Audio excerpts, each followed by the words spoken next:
Support for People of Interest comes from gravity. Not the film, but the actual force that holds the universe together and in a way supports us all. The rise of the modern fraternity douchebag has puzzled scientists for many years. The prototypical, hard-drinking, boisterous, heterosexual young man who always favors his fellow male friends ahead of females has been the source of a very heated nature versus nurture debate.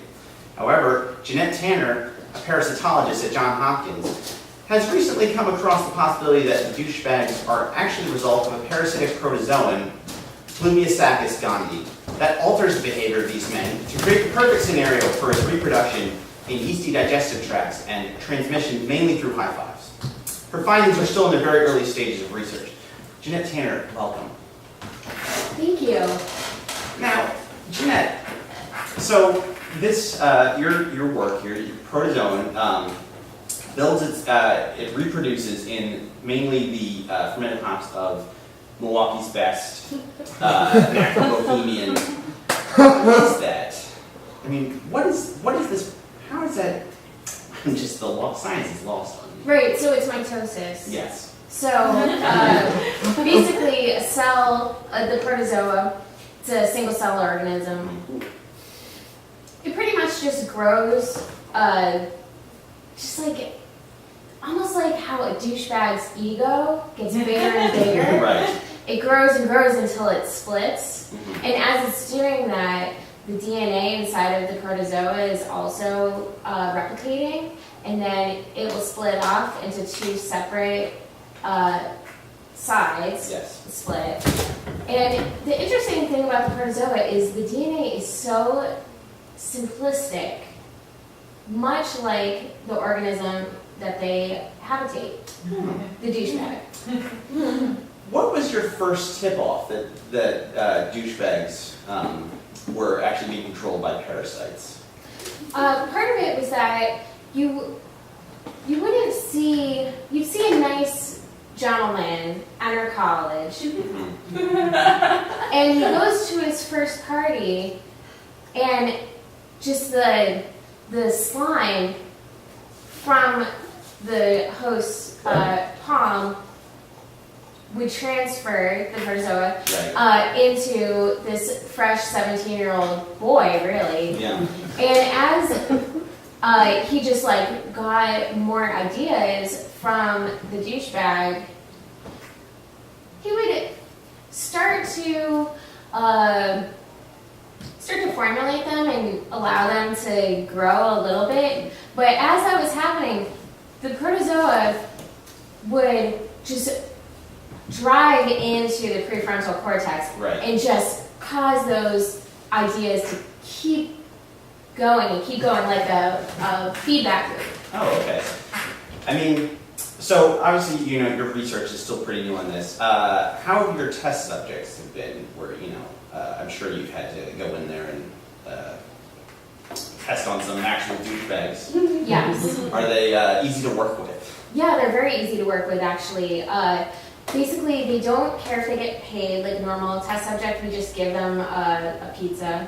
And then as the test is pretty much just giving them 2 40s, and we duct tape them to their hands, called every 40 hands. Okay.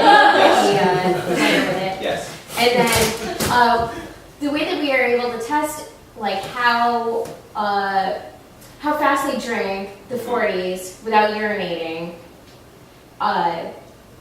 is an indicator of their infection. And then we test the urine afterwards.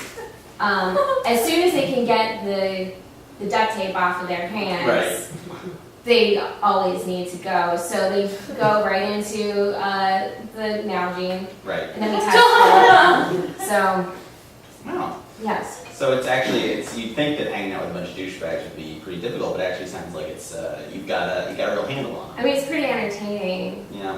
Really, they bomb me quite a lot. Yeah.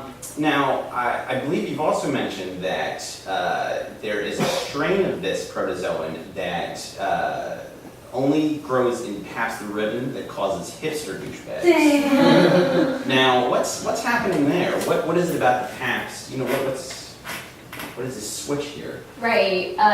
Well, the PBR is a slightly more refined quality than your natty ice. Yes. Yes, exactly. So it had the hipster douchebag has a slightly more refined taste.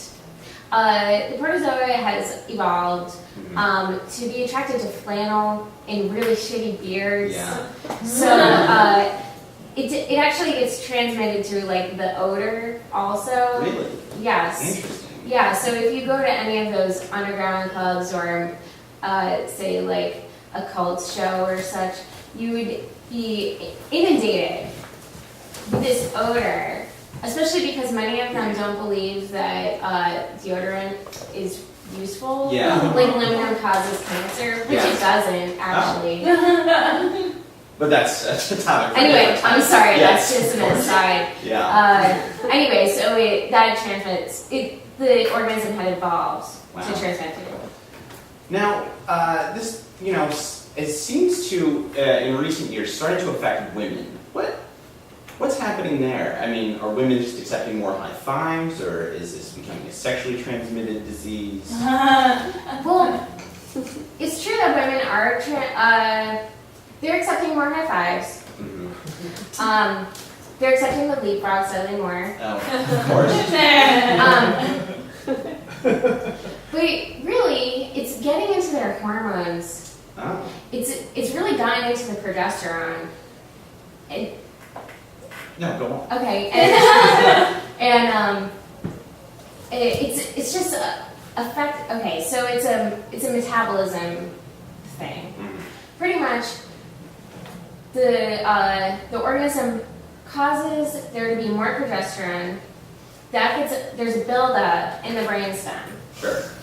And as that happens, the women's thoughts are taken over by their brainstem, and so they're more of like it's called like a reptilian brain, Yes. which is similar to the douchebag brain. So that's how it ends up getting transmitted. Well, do you think there's a cure? I mean, the cure is to stop drinking natty ice. That would be why several people seem to recover once they graduate from college. Right, so it just gets built up, and then as they stop drinking it and stop high-fiving bros, Right. it'll go away. However, if you go back to your fraternity's reunion, it'll come back. Right, and it's sort of in a latent, dormant period. Exactly. And then these men would like come home to their wives, and the wives would pretty much put an end to it. Right. Wow. Fascinating. Now, so we've got douchebags. They're covered by they have these protozoans. They're still getting some pushback from people who think that they're just douchebags. That's just how they were raised. What do you say to them? I mean, is the science is here? Well, it is still something that I'm investigating, and it's been in 15 peer-reviewed journals. Okay. But I just haven't gotten a whole lot of support from the community. It's really just me and Mary and Lord that are looking into it. And so if we got a couple more meaty men to get behind us, that would help, just because they are former douchebags, recovered douchebags. Right. And there's no DA, so there's nowhere to go for them. Yeah.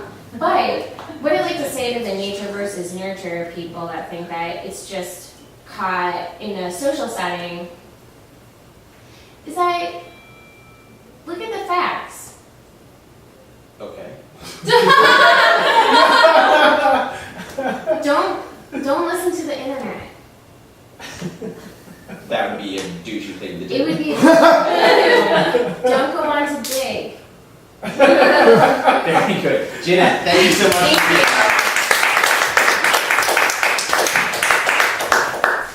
Actual support for People of Interest is brought to you by Philly Improv Theater, Philly's home for comedy. In addition to shows every week of the year, PHIT offers classes in improv, sketch, and stand-up. For more information, visit phillyimprovtheater.com.